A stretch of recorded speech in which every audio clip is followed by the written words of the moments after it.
Welcome to Stella Real Estate Insights. Today we are diving into the private property market outlook 2025. We'll break down key projections and what's in store for Singapore's private property market.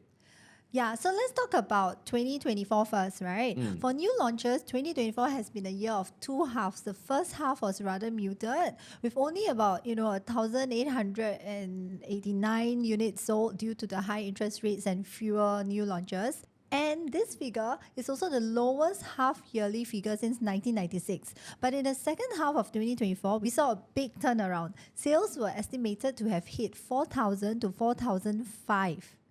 Exactly, Rosie. The easing of interest rates following a surprise rate cut by the US Federal Reserve helped restore buyer confidence. Developers also seized this opportunity with well-timed project launches, creating strong demand. Yes, and there's a significant shift.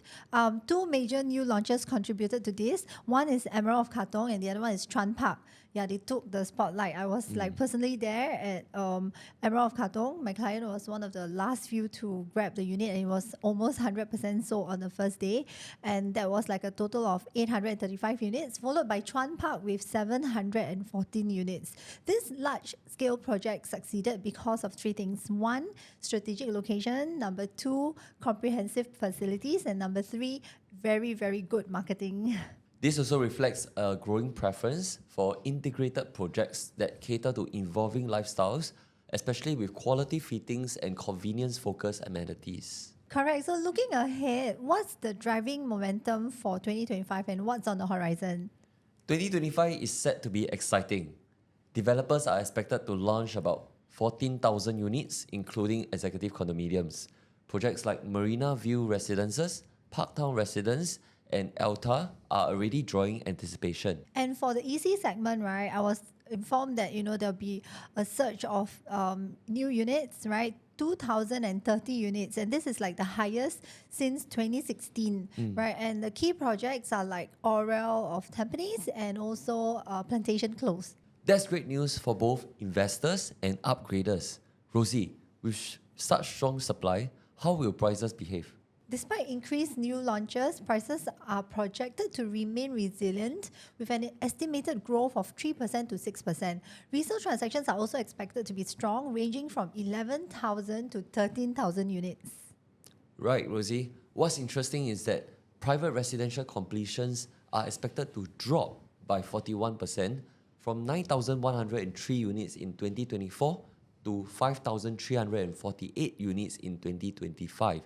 This tightening of supply could drive rental demand and price growth in the resale market.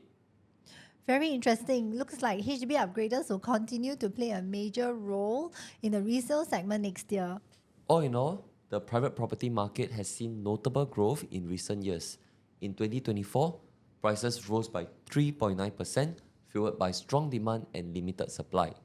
What's the sentiment like heading into 2025, Rosie? The sentiment is, I think, cautious yet optimistic. Analysts are pointing to several key factors that will shape the market this year. So first, there's this continued focus on cooling measures introduced in recent years, right? Loan-to-value limits, additional buyer stamp duties, and stricter financing rules. They have tamed excess speculations, but they haven't really curbed genuine demand. That's right. On the demand side, we are seeing a mix of factors. First, rising affluence. The liquid assets per household index has outperformed the URA private property index. Second, Singapore's strong economy and GDP is expected to grow by about 1 to 3% in 2025. Third, Singapore's stability. Correct. With mortgage rates hovering, higher in previous years, affordability was a little concern. It was a growing concern, in fact, especially for younger buyers and upgraders. However, some analysts say that, this year rates are believed to stabilize a little. So this offers a bit of relief. And we can't overlook the supply side of the equation. As shared earlier, the pipeline of new launches looks promising, with several highly anticipated projects slated for 2025. But will it be enough to meet the pent-up demand? Okay, we can't be sure for now, but we can sense that developers are still a little cautious about overbuilding. So we might continue to see a tight supply of units, especially in the sought-after districts. So this could keep prices resilient and especially in the resale market.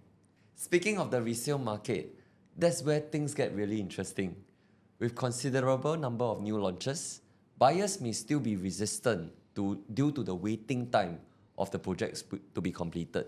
Therefore, resale properties may or will be the go-to option for many buyers. What do you think, Rosie?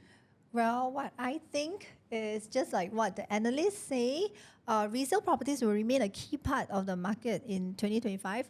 Well-maintained units, in the prime locations are especially attractive, right? So they offer immediate availability compared to waiting for new projects to complete. Plus, we are seeing sellers of such properties becoming more sophisticated in pricing to reflect market conditions. Right. Now, let's talk about investors. What's the outlook for those looking to put their money into private properties? I would say Singaporeans and not foreign investors will still make the bulk of it since, the imposition of 60% ABSD on foreigners buying residential properties. And furthermore, an estimated of about 86.3% of purchases last year were by Singaporean in Q4 last year. So only 1% is known to be by foreign investors. Most likely it will still be about the same, I guess. Great points. Before we wrap up, let's touch on some advice for our listeners. For buyers, what should they look out for in 2025? Buyers should focus on long-term value, right? Look beyond the headlines and assess the properties based on location, amenities, and future potential. And don't overstretch, right? They should stay within their financial comfort zone, especially with interest rates where they are right now. I see. For sellers, pricing is everything. Research the market, understand buyer sentiment, and position your property competitively. If you are upgrading, keep in mind the timeline of your transactions to avoid overlapping costs. Finally, for investors, diversify and stay informed. The property market, is still a strong hedge against inflation, but don't put all your eggs in one basket. Consider different segments of the market to spread your risk. Right. And that brings us to the end of today's episode on the 2025 Private Property Market Outlook. Thanks for tuning in, everyone. Remember to subscribe and follow us for more insights into the property market. Until the next time, stay informed and make smart moves in real estate. Bye.